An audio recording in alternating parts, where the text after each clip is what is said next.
Go.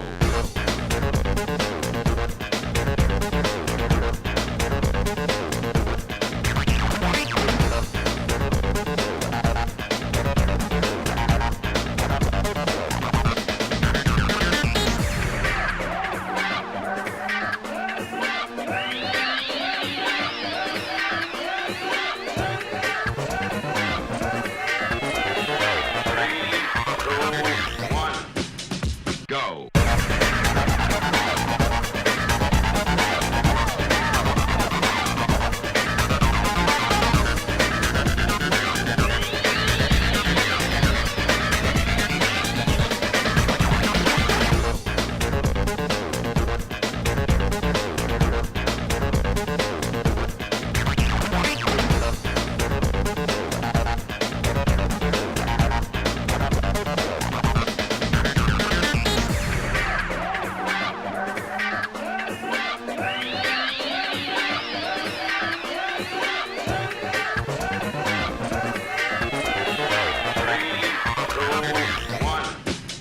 Go.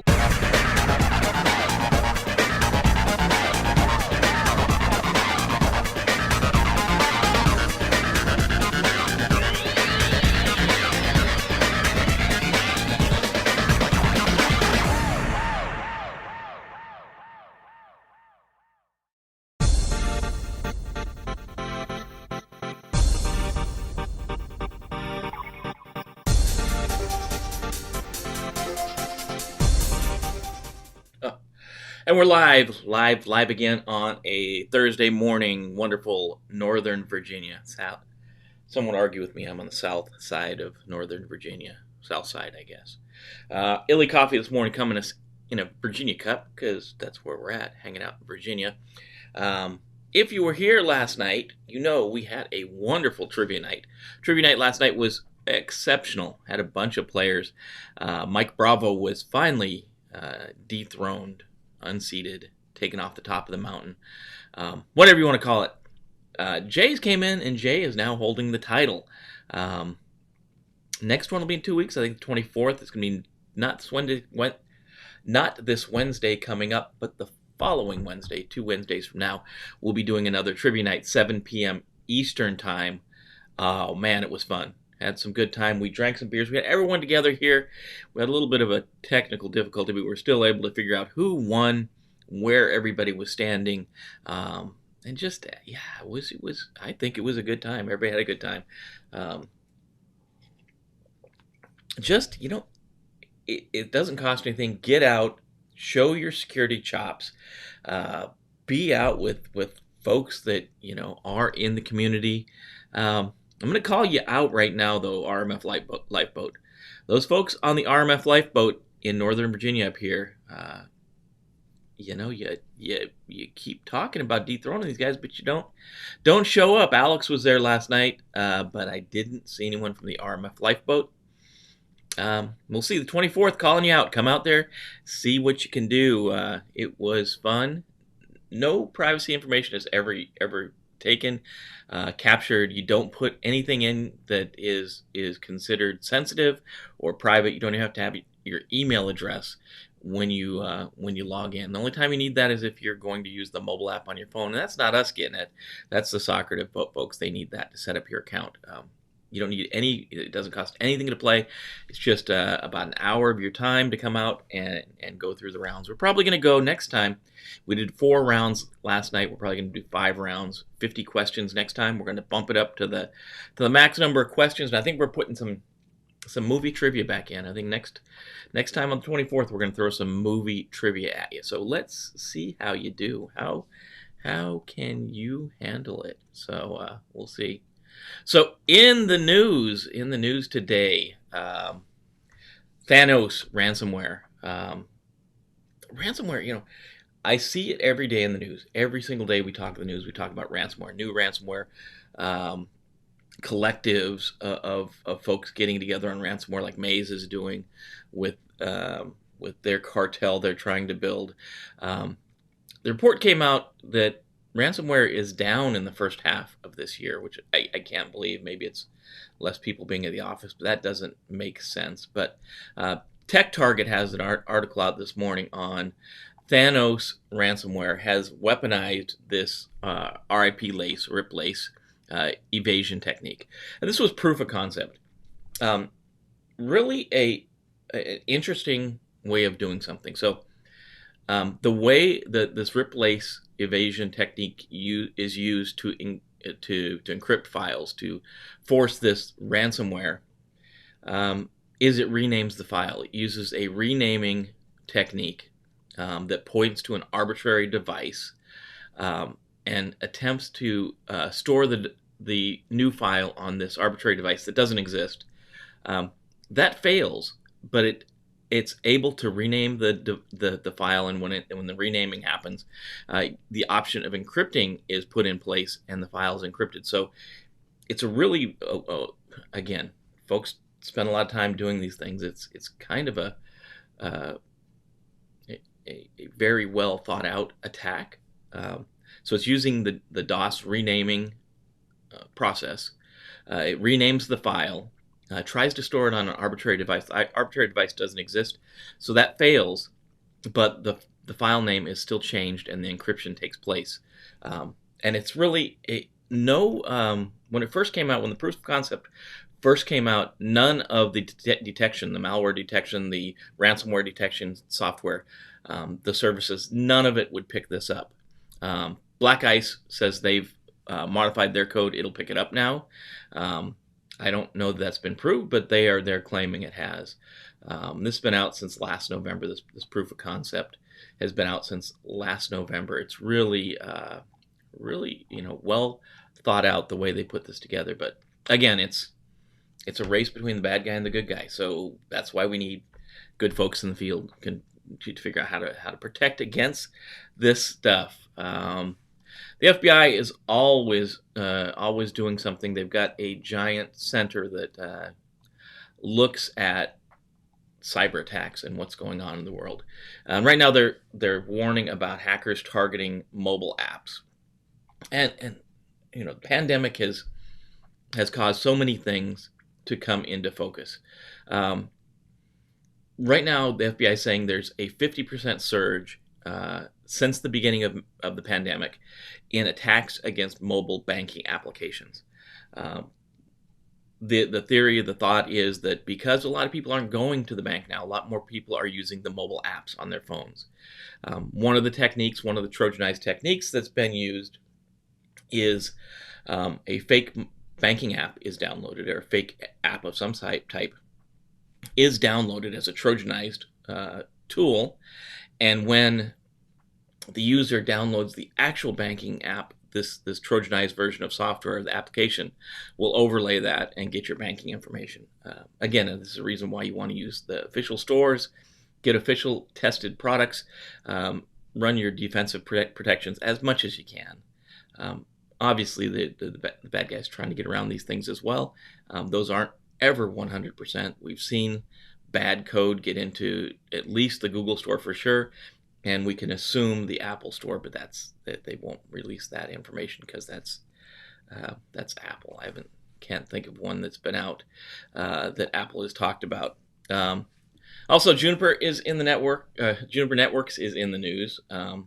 13 senators are pushing for Juniper to release information on the investigation they did about the 2015, exploit that occurred. It's rumored that a suspected NSA backdoor was put into Juniper firewall products, like their Sonic Wall, things like that. They think that because the type of encryption that was found in the malicious code, it's not really malicious, it is malicious, but they're calling it unauthorized code that was put into the firewall software, points back to a type of encryption that's used by the NSA. It was created by the NSA Dual Elliptic Curve Deterministic Random Bit Generator, or Dual ECDRBG logarithm. Inside the component inside the screen OS.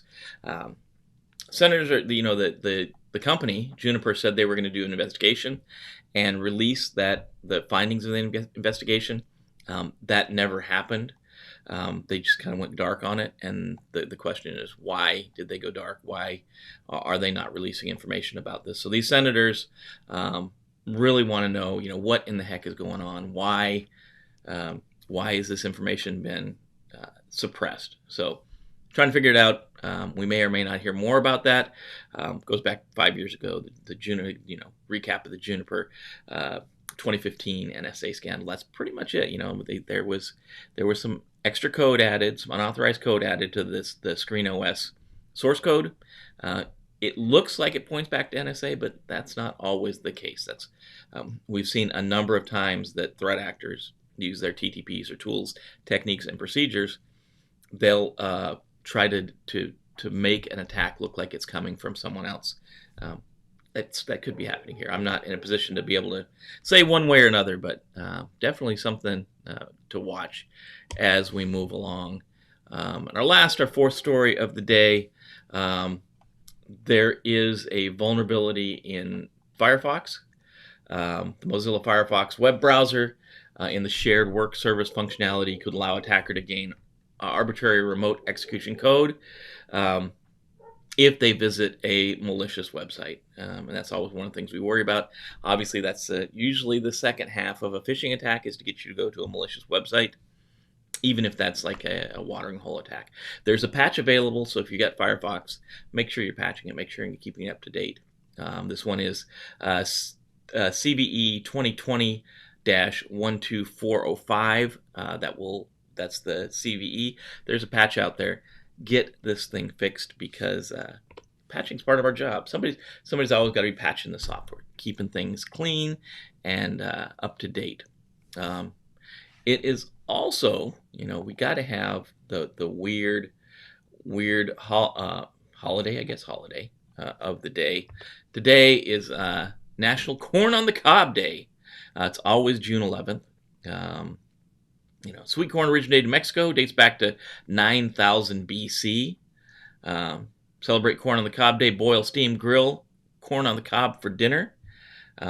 As most of these strange, weird holidays, there is the website says there's no research didn't find the creator of the special day, and they couldn't actually determine when the annual tradition began.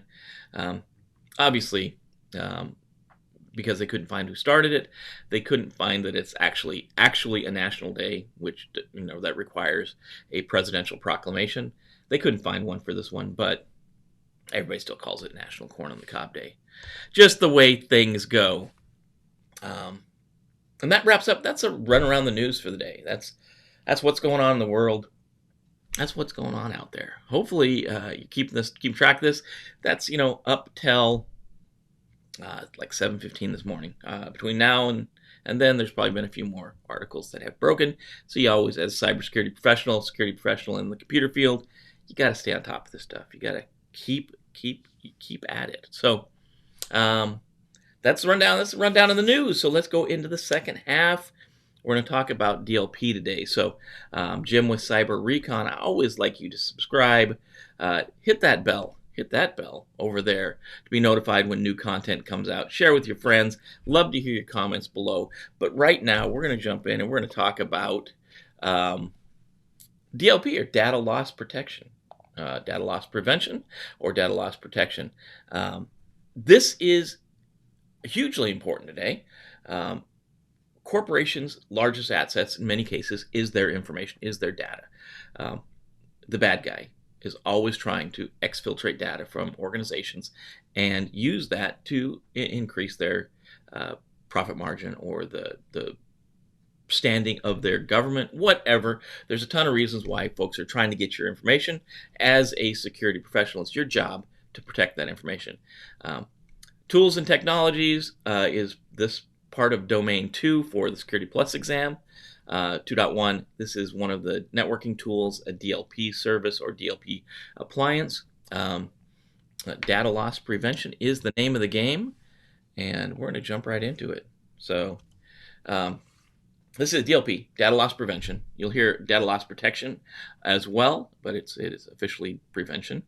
NIST says a system ability to identify, monitor, protect, detect, in use, endpoint actions, data in motion, network actions, or data at rest, data storage, through deep packet content inspection, contextual security analysis of transaction, attributes of originator, data, medium, timing, recipient, destination, etc. Within a centralized management framework, data loss prevention capabilities are designed to detect and prevent the unauthorized use and transmission of information. Modified slightly, that used to say NSS information and National Security Systems information, but for this group, we just want any information, right? We want to protect all our information. So we're talking about protecting data in motion, data at rest, in transit, right? Data in use, I should say. So employ these at the critical locations in your network, generally as data is being used or as data is leaving your organization. Definitely want to throw DLP endpoints in there. Detect for specific patterns or matching in the system. And it's got to observe the traffic or observe the data to provide protection for that data. Pattern matching has been around for a long time. There's a number of ways DLP solutions can protect data. Things like tagging of data. If you're in an organization that is advanced enough to tag data with classifications, DLP can look for those tags. Say if you mark something as confidential or secret or company confidential, and that stuff is not supposed to leave the organization, you can have DLP in your email solution look for those tags. It also will do pattern matching, and this is one of the things that's been around probably the longest. We know that in the United States, a social security number is 3 numbers, followed by 2 numbers, followed by 4 numbers. We can pattern match on that. If a DLP solution sees something that's going out, it's 9 numbers in that pattern of 3, 2, 4, or just 9 numbers strung together, a DLP solution can say, hey, there's a good chance that this is a social security number. And if we're protecting PII, a lot of times we'll turn that on. The DLP will activate and will stop that data, that email, that transfer from leaving the organization because it sees a pattern match of something that looks like a social security number. Usually that's going to require some type of human review to release it. So something like a manager may have to look at the email and approve it for release. There's all kinds of reasons we do DLP solutions. In some financial organizations, a DLP solution is put in place because they can't do certain things. Like some brokerage firms can't promise a return on investment. So they'll have solutions put in place that prevents email from going out that would promise a return on investment. So they look for keywords like promise or guarantee, and they flag on that. So we can have specific keywords we look for. We can have patterns we look for. We can have logarithms that are set. We can have data tagging. There's a number of ways we can go forward with DLP. One of the tools we definitely have to watch out for when we're looking at DLP solutions is how do we handle USB devices. USB is a great technology. It provides high speed, high volume technology for use, but it also provides that same functionality for the exfiltration of sensitive data from your organization. There are a number of ways we can protect against USB. We can physically disable the USB port. That may be going into the board and disconnecting the connectors. Or I've seen some organizations where they physically will fill the USB port with something like thermal glue or silicone or something that just prevents somebody from attaching a USB drive to that device. Obviously, we can use software to disable the USB ports as well. That's within the operating system or by an enterprise DLP solution, which, of course, if you're in a large organization, you're going to want an enterprise solution anyways. You're not going to want somebody to be required to go around and fill every USB port with silicone. Most enterprise solutions prevent the transfer of data to a USB without authorization. That's a big thing. There are a lot of cases where you're going to have someone in your organization that can transfer data onto USB drives. Some software can actually allow data transfer into the enterprise but not out. And obviously, when we're transferring data into the enterprise, there's another set of things we need to worry about, things like malware being transferred in on a USB drive. So we have to worry about that. So we'll set that aside. That's not a DLP problem, that's a malware problem. But just remember that there's a number of layers of things we have to think about when we implement solutions like this. So we can have a solution that allows data in, but will not allow data out. We know we're moving to the cloud. So in cloud, some traditional DLP methodologies can't really easily be transferred to the cloud, like filling the USB port of a device with silicone doesn't work when somebody's accessing the cloud, especially with a BYOD that you can't modify like that. So you have to come up with other ideas, other ways to do it. Obviously, the people move to the cloud because the size of the environments, it scales well, and the availability of the environment to scale and availability to provide redundant services, that high availability of the cloud. These things all provide DLP challenges to the DLP solutions. As data increases, as the size of our cloud environment increases, obviously that's going to be a challenge for the DLP to be monitoring more locations. As we go across regions for backup and availability reasons, that's more places DLP has to watch. Obviously, as we move forward, cloud solutions are being developed to provide DLP across the whole environment, protecting data and allowing transfer.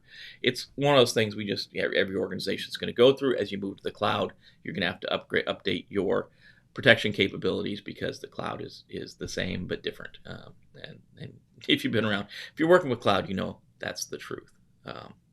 Email is a common way that data is exfiltrated from an organization, either inline in the body of the text or as attachments. Normally we see bigger amounts of data being exfiltrated as an attachments. Obviously our solutions, DLP solutions, or just our general mail solutions can go through and block attachments. A lot of people, their first step in DLP is using their mail system, Exchange for example, and just restrict the types of attachments that can go out, or maybe restricting attachments at all. And that's hard to implement because people want to transfer things, and sometimes they have to transfer things, especially if you're doing something like maybe you're sending documents between users. It's hard to stop all attachments if you can't send Word or Excel or PowerPoint between people. Blocking zip files was done early on by a lot of organizations to prevent this transfer of data. Enterprise DLP solutions handle this. They scan mail at the server and at outbound locations. They use rules and signatures and tagging to prevent data loss. Obviously, as you build something like this, somebody has to maintain it. Somebody has to be in charge of keeping it update and make sure it's doing the job it's doing. And that runs to the end of our line, the end of the story here. So that should give you a rundown of DLP. That's what you need to know for Domain 2 of the Security Plus exam. That's what you need to know just for the basic understanding of your DLP solution. What is DLP? What functionality does it provide? What challenges are faced? That's all stuff we just covered. So again, Jim with Cyber-Recon. If you can, like and subscribe. Hit that bell to be notified. Comment below. Let me know what you think. I really appreciate you coming out, checking us out either live at 7:30 in the morning for Cup of Cyber, or if you're watching later in the day, that's appreciated too. So as always, we will see you next time, and be safe out there.